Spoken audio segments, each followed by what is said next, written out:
Hello there, fellow NPCs. I am Garmin Scythe, and today we're going to continue to play Seeds of Chaos. We are, still on a month-long journey to save our wife, Alexia, from the evil stalker demon Astras. Now, that is not all we are doing, apparently. We have tried to recruit knights for our cause, and the Lord of Verdun does not believe us when we tell him that the demons know how to teleport.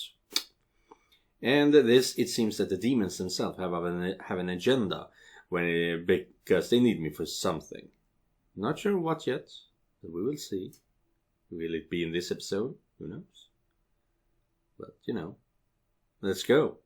Rome was trapped. A sheer rock wall at his back. The only way was forward, into the toothless maw of the croaking monstrosity, the one which saw him as its next meal.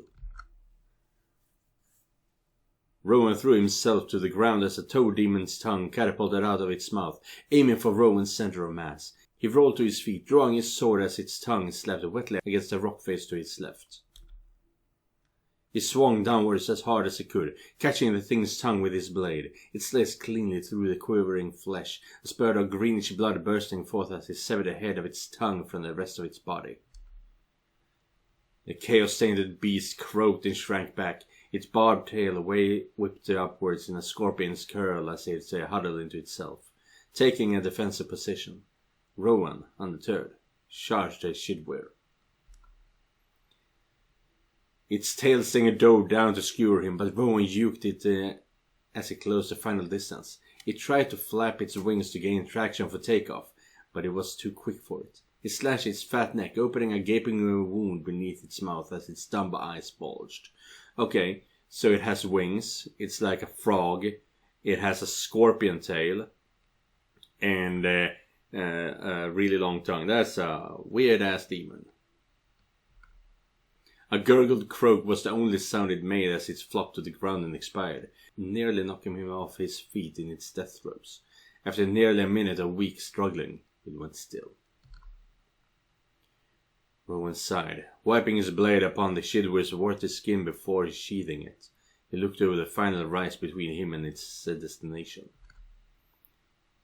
Rowan had come so far already, through the immaculate roads of Prothea, through the dark and twisting jungles of Elorion, past the dilapidated demon fortress at Deadman's Pass and across the ruined bogs of Rakshan. He had journeyed far beyond the scope of mortal habitation, north, ever northwards, ever onwards towards that terrible castle of his nightmares, where goddess only knew what awaited him. And there, just over the horizon, jutted a jagged tower, scraping at the sky with its spiky black contours. At long last, his journey was at an end. Well, this better not be the end of this game. Oh, wow. That is magnificent. Bloodmean Castle, Karna's corrupted stronghold. The last time he had crossed this bridge, it had been strewn with the mangled bodies and blood-stained pageantry of the Alliance's finest knights. They had battled for every step, every inch of that terrible span. And it was all for naught. For the moment they cleared the last orcish defenders and reached the foot of the gates, Karnas unleashed the full terror of his slavering chaos beasts. Few had returned back across the bridge from a gruesome slaughter. Rowan had been one of the lucky few. It all seemed so long ago now, he thought, and yet not nearly long enough. His first indication of danger was the faint sight of defenders atop the wall. The pit in his stomach grew. This castle had been left broken and deserted.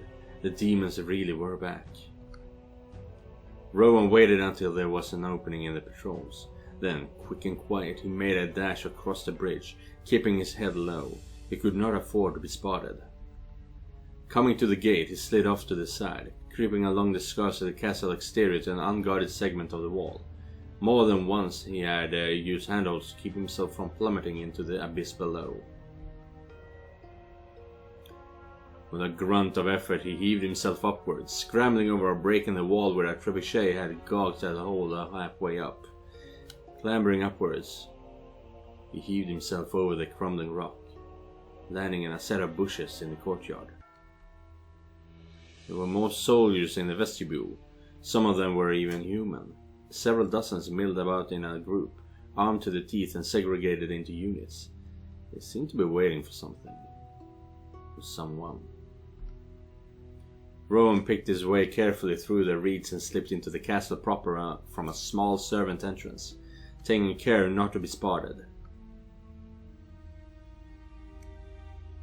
Ooh. As he entered the castle confines, he brushed past 2 orcs on their way towards the courtyard. They paid him no mind. He let out a soft sigh of relief. He was in. He had come to kill demons. He was here to save his wife. Yeah, let's not cause too much ruckus before we even find Alexia. So, we are here to save our wife. Our wife. Alexia was here somewhere. She had to be. Whatever dangers the demons posed, they could be dealt with in time. His wife was an innocent bystander, a pawn in their insidious games. Rowan tamped down on the sense of guilt in his chest as he swept into the castle, intent upon discovering her location. I just gotta keep moving and keep my head down. Another faceless mercenary in the crowd. Heading deeper into the half-ruined castle, he noted with some discomfort how crowded the place was. The castle was full of mercenaries and orcs, and in the distance the distinctive sounds of picks and shovels and hammers could be heard. The castle was being excavated. No, it was being renovated. They were busy repairing the damage of the previous war. Rowan's stomach turned. This was no mere gathering of orcs beneath the demon's rule. How was it possible that a real army was growing here so soon after the last war? Well, hello. As he turned a corner down a long corridor, he caught sight of a curious incongruity. A woman, tall and striding statuesque? I don't know that word. Tall and statuesque, striding down the hallway as if she owned the place. But it's based on statue, so I'm guessing she's stiff, not moving. To his relief, she did not spare as much as a glance in his direction as she passed, her nose pressed into a book. Somehow she managed to navigate the corridor without losing a step. Magicians, mercenaries, orcs. These demons were a threat to all of 6 realms. Oh, I've seen this from the demo. So this is also a castle stronghold game. We're going to fix up the castle or something. Management, that's the word. Castle management. And this is one of the gates that I saw in that game. In that demo. His wandering at last led him to a cavernous room behind the throne room. It had once housed as many trophies from Karna's conquest. The skulls of drakes and mighty weapons speed from the dead fingers of heroes. But now...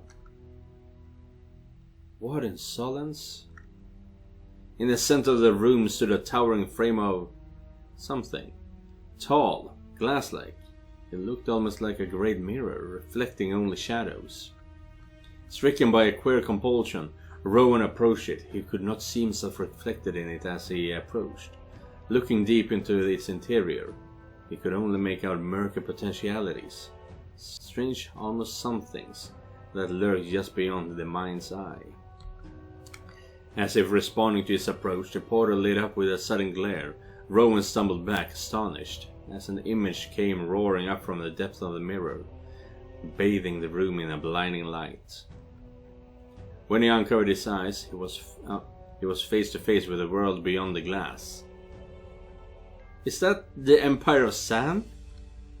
Ancient, wind-blasting structures sat half buried in squat squares around the mouth of a steep, craggy canyon.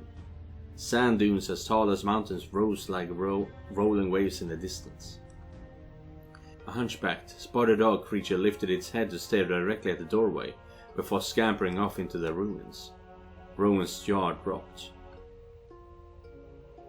Try putting your hands through. Whatever it is, it's chaos magic. Don't risk it. Ooh! Huh. I don't think... I want to find out. And since there is nothing that tells us that we still need to look for Alexia, I'm allowed to think that we're allowed to look around. Unless Astras is going to do some nasty stuff to Alexia in the meanwhile. That is. But I'm still going to put my hand through it. Against his better judgment. Oh, well, thanks for that. Rowan decided to check the authenticity of this mirage. His hand tentatively reached out and through the portal as if it wasn't even there. He was assailed immediately with a sudden rush of heat. A torrid desert breeze had rolled across his fingertips. Bits of sand and grit slapped against his palm in the dryness. Rowan pulled his hand back. Goddess, they really can teleport. This is much worse than I feared. Not even Cardinals had this kind of ability. If they are capable of this, no one in the whole world is safe. Rowan's blood ran cold. On instinct he leapt from the dais, sprinting over to one of the tall pillars that lined the room and throwing himself behind it. He only just slipped out of sight as the iron doors leading to the throne room swung open. A gang of orcs, armed to the teeth, filed through, led by two familiar figures. It was the war party he'd seen assembling in the courtyard. Ysera and Astras.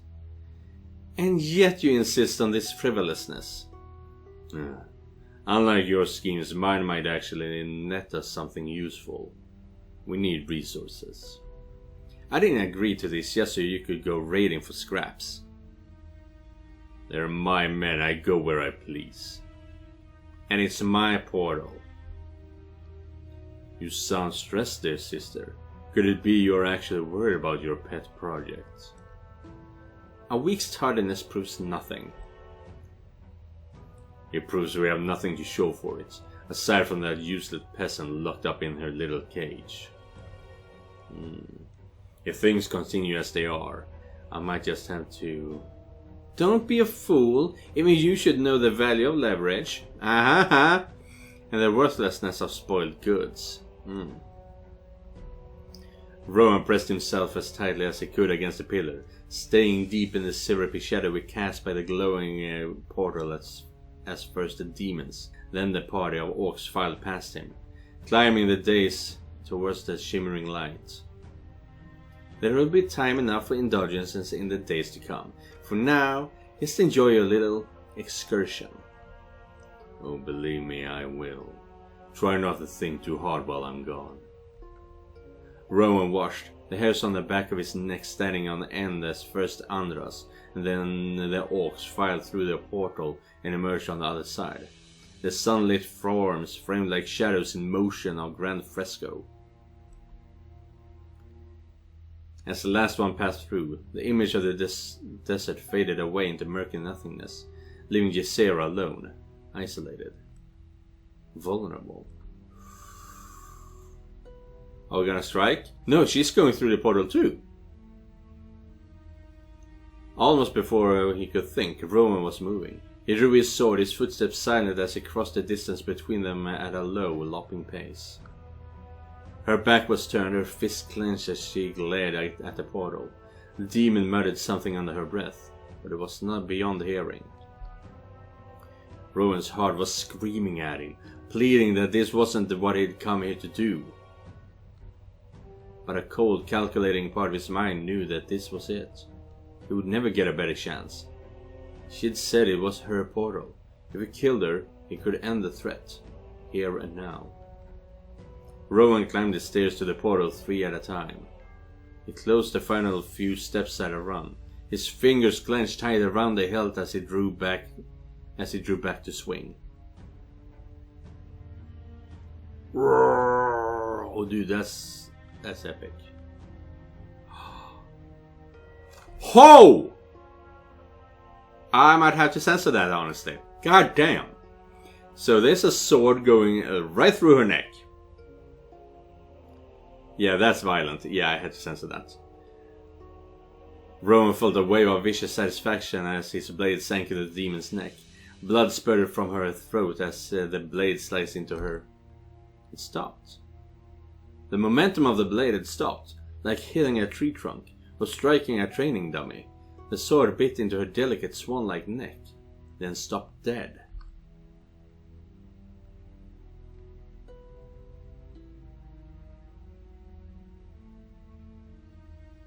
That's nasty. Her eyes widened, then her lips clenched into a terrifying scowl. She turned to fully face him, her mouth open as if to speak, but only a vague gurgling sound issued forth. The shock of the situation finally wore off and her hand reached her up to close around the blade, where it had only caught mere inches of her neck. Rowan tugged at his sword, but it would not come free. Those deceptively delicate fingers were clenched around it so tightly, they must have cut a tendon. She would not let go. Ysera mouthed something through blood-caked lips. Soundless syllables rolling off her tongue. Magical power crackled to life about her as a spell formed. Rowan was so thunderstruck by her inhumane resilience that he failed to react quick enough. She's not dead, is she? Bluish tendrils of magical erupted from the ground all around him, gripping him by the ankles and yanking him off his feet. Rowan tried to cling onto his weapon for dear life, but it slid from his fingers as if he was thrown into the air. Ysera, her eyes aflame, ripped the sword free from her neck, tossing it aside like an afterthought. It flew away from her, bouncing across the stone floor in loud pinching clangs, as if she'd flung it with all her might. The demon stalked towards him, ignoring the gaping wound that went red rivulets down her neck and right arm. He could see bone, and yet, even as he looked, he saw the blood flow subside, the skin slowly beginning to reknit itself together. Rowan hung helpless in her clutches. She stared at him, and he stared back. Her initial shock and anger had given way to cold fury. Her eyes narrowed. She flickered her fingers upwards. The tendrils tightened like a vice around his limbs. One jerk of Ysera's fingers and Rowan was flung across the cavernous room. Ysera's hand dripped blood as he flung it to the right, sending Rowan crashing into a pillar. He cried out in pain as he felt his pain connect with the unyielding stone. She threw her hand and left across her chest, sending him sailing across the room once more. This time, his head snapped back and connected with stone. He saw stars. Ysera drew him close, her eyes still burning with rage. She clenched her fist, and the tendrils that held his limbs in place tightened, cutting off circulation. Rowan tried to wriggle free, but it was no use. She twisted her fist counterclockwise. Rowan felt his right leg turn outward in that direction. His eyes widened. "Stop!" Snap. Something gave. Rowan screamed and blacked out. Well, that was nasty. So she's not that easy to kill. Good for us, because, you know, what kind of novel this is. We might get some private time with her. So that could be fun. Rowan's head swam as he fought to regain consciousness. There was a throbbing in his head. His leg was a burning agony. He tried to sit up, but found his hands were manacled. He opened his eyes, gazing bleary-eyed around the room. An icy realization struck him as he looked about his surroundings. He was in a pit, a cell beneath the castle. No natural light could be seen, only the dim flickering glow of torches beyond the door. Oh, goddess. 3 weeks in. Still yet a month more. Rowan had managed to loosen the locks on his prison door, only to be tackled to the ground immediately as he tried to hobble away from his pursuers. They beat him to a pulp, and tossed him back in his cell. But, I mean, yeah, he attacked her, but they still need him. They want him for something. The only thing, they should be better than that, as it were. The only thing I can think of is whether or not they...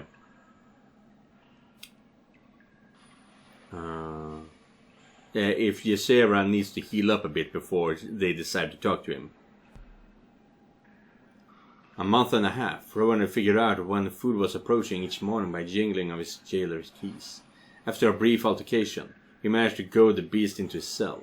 Rowan pilfered the keys as the orc was knocking his daylights out. That night, he escaped into the tunnels, only to get hopelessly lost in the dizzying twists and turns of the endless labyrinths beneath the castle. They cornered him like a rat, and dragged him back by his heels. So, it's been well over a year now. No, can't say that. Possibly 6 months since they burned down his village. 6 months plus, I'd say. 2 months, near as he could tell. Rowan was running out of ideas. He'd grown weaker as he recovered, unable to stay fit and living off of the paltry scraps of food that they brought him. As his strength deteriorated, his escape attempts grew more and more abortive. The orcs had grown wise to his sneaky tendencies. They no longer even bothered to answer when he taunted them. The only visitor he got was a gruff, hulking orc physician who splintered his leg and checked it every week or so, flanked by a phalanx of guards. Rowan would have resisted his effort, but he was too exhausted, both physically and mentally, to continue. Time passed, a perpetual cycle of misery and boredom. At first, Rowan scored a passing of days on the wall, marking each time when they pushed the food through the door. But such methods were half-assed, uncertain, and unreliable. After a while, it became an exercise of no real meaning other than repetition, a symbolic mechanical exercise, and he abandoned it completely. That I recognize with. You do something just to feel that you have some kind of control in your life, whatever it might be, and then after a few weeks, months, you realized this was just a fucking waste of time, and you erase it all. 2 weeks later, you regret it all, and you want to start over again. That fucking sucks. More months passed, so it could well be over a year now.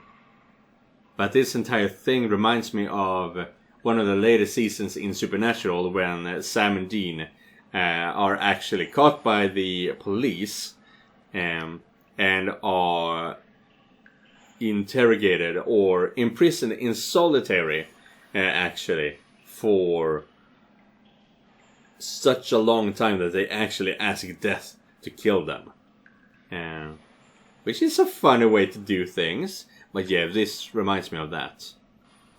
More months passed. Someone was coming. He could hear soft footsteps echoing down the dungeon hallway. It was the first visitor he'd gotten in a long while.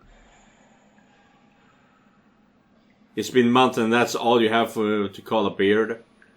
I mean, I grow that much in a week. Too early for food, and the doctor hasn't visited in weeks. Why is it bleeding though? Do the orcs come in here to beat you up? Rowan tested the strength of his now splintered right leg. It still twinged a bit if he put too much weight on it, but it had otherwise healed well. He pulled himself slowly off the ground from his sitting position against the wall, walking over to the center of the cell to face the door. He would not give whoever it was the pleasure of seeing him grovel. Rowan watched a flickering shadow beneath the door and the visitor stopped outside the cell. The door swung open with a yawning creak. Hello, hero. It's been a while. Demon. Ysera's eyes trailed across his swaying form. Her mouth crinkled into a sly grin. How's your leg? Sore.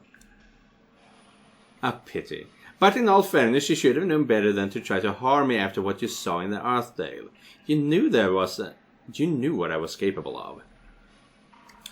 Of course, I hadn't meant to be quite so rough with you, and one could say that I almost lost my head.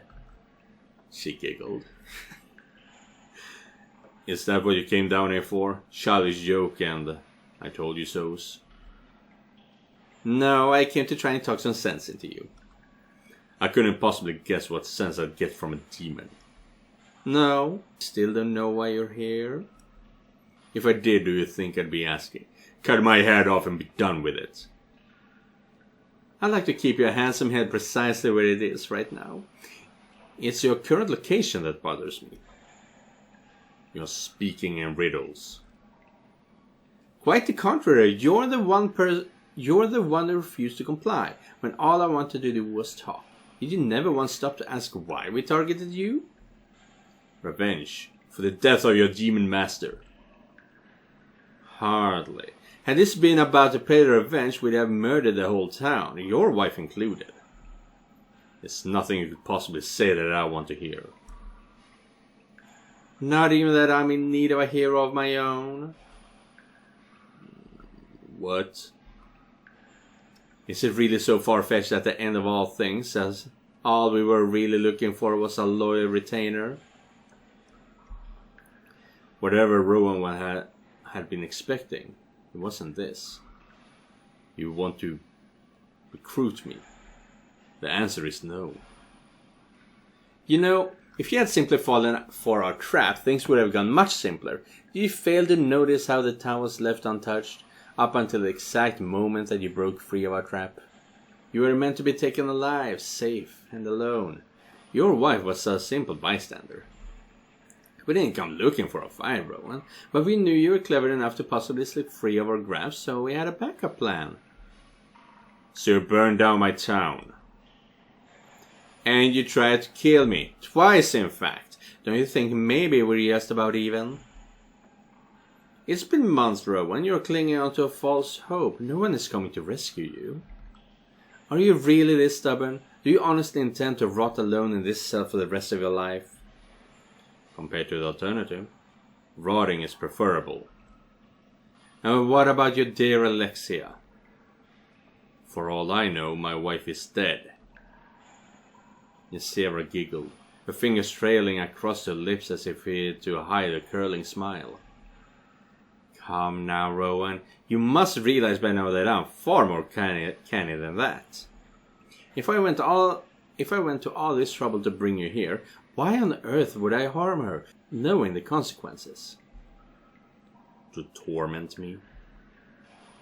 How crass! I'd like to think I've shown a remarkable amount of restraint with you thus far, given all that happened.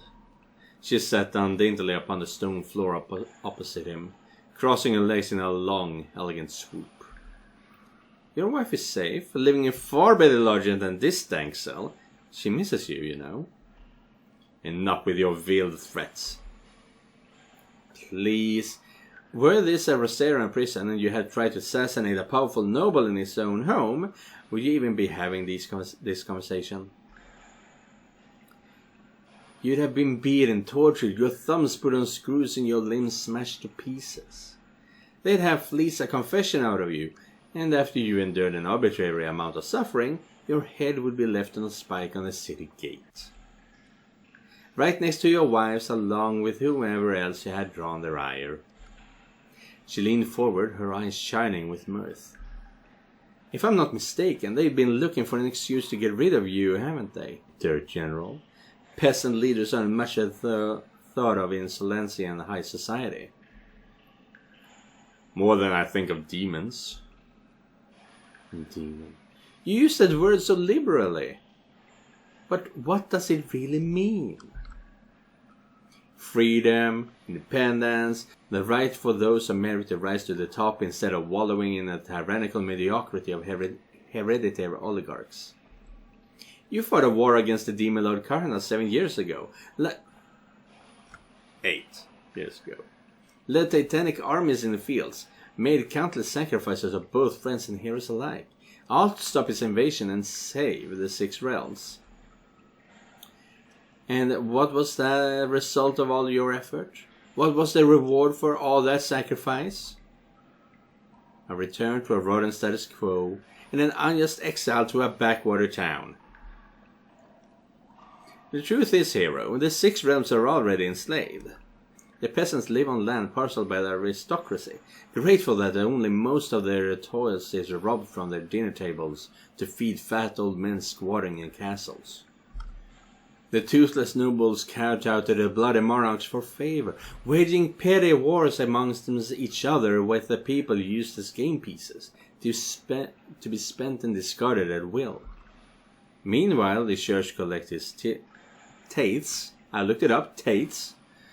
And the goddess, Solancia, she's the worst mess of them all. So much suffering, and what does she do? She watches, she sees everything, and she does nothing. And you would change all that? I'd certainly relish the chance to shake things up a bit. So what? You've had me worship Karos instead? Gosh, no, I'm not insane, hero. Chaos is capricious and destructive, only a fool would worship it. And only a fool would believe the word of a demon. Half demon. My father was the tool of Karos' fickle whims. I am my own woman. Your father? A slow, wicked smile grew across her face. She tilted her chin, seemed almost charmed by the question. Silly boy, have you really not figured it out yet? Don't you dare say that you're my daughter. After all you've seen of our power, did you really assume you were still facing some up-jumped succubi? Think of whose castle this once belongs to. Who could have possibly produced such powerful progeny as my brother and I? Karnas? Karnas, yeah. I'm really slow, sorry. The demon lord himself. So you're here to finish what he started? Ysera let out a derisive huff of air. Have you been listening to what I'm saying? We're not here to burn down the continent, nor to usher in the rule of chaos.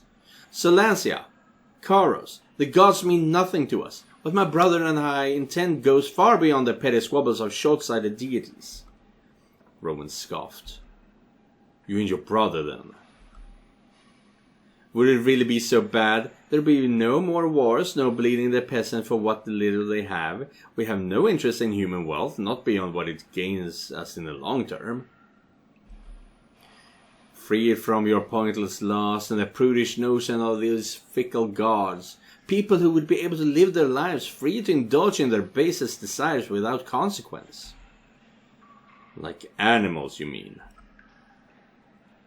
Ysera sighed. She absently tapped her finger to her cheek as if she were explaining numbers to a schoolboy.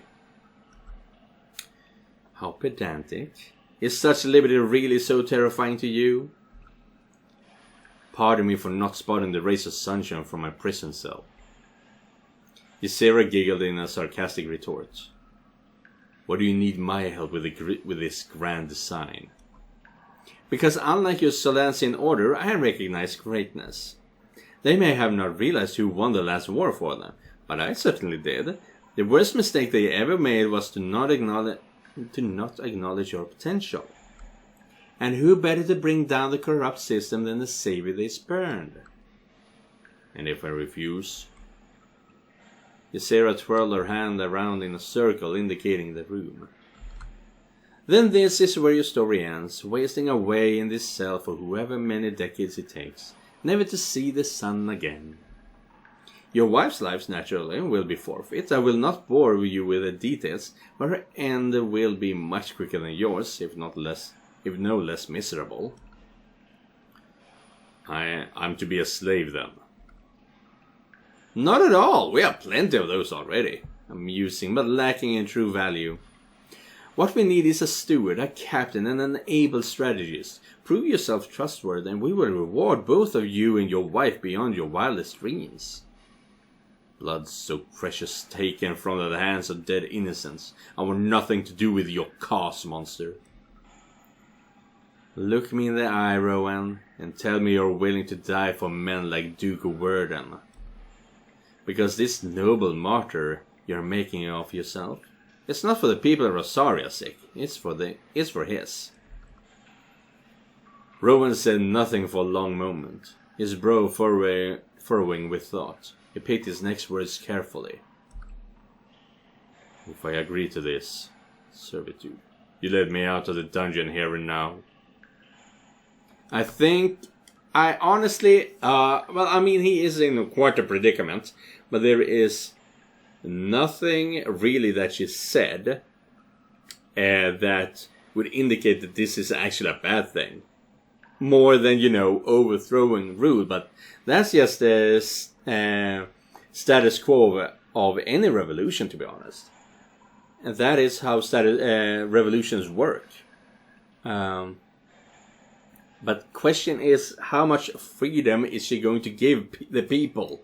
What kind of freedom are we talking about here? Are there no laws? Are there better laws? Or is it gonna be like the really bad kind of communism? You do something that even seems to be bad and you die. She smiled sweetly at him. With some insurance policies, Alexia will necessarily remain here in our safekeeping during your travels. No. Let her go. And let you cut my throat a second time? Come now, hero. You and I both know nothing keeps a man in a line quite like a bit of feminine leverage. She will be well taken care of. I have informed the entire castle that she is under my personal protection. Not a hair on her head will be touched. Of that you have my word. I know you'll make the right choice. You're a clever man, Rowan, which is exactly why I chose you. In the meantime, think about what I've said. The time is fast approaching when my brother and I will need an answer, one way or another. She stood up, brushing herself off as she made for the door. Rowan could have sworn she added an extra sway to her hips as she did. Oh, did she now? Until we meet again, hero. Ysera opened the cell door and went back out into the hallway, leaving Rowan alone with his thoughts. Another day, another month passed. How many had it been since Arthdale? 6? More? The same dull repetition over and over again. Alexia's confinement had turned from intolerable suffering to miserable tedium. But we will not continue. This is the end of today's episode. And Rowan is going to find out soon enough what his real mission here is. Ooh, it's going to be interesting to see. I hope you're as interested as I am to knowing the conclusion of this entire thing. This first piece of the puzzle. But yeah. If you want to watch anything else that I've been playing, you can find it at the bottom of the screen. And remember, just because you're not the main character doesn't mean you're not important. Goodbye, everyone.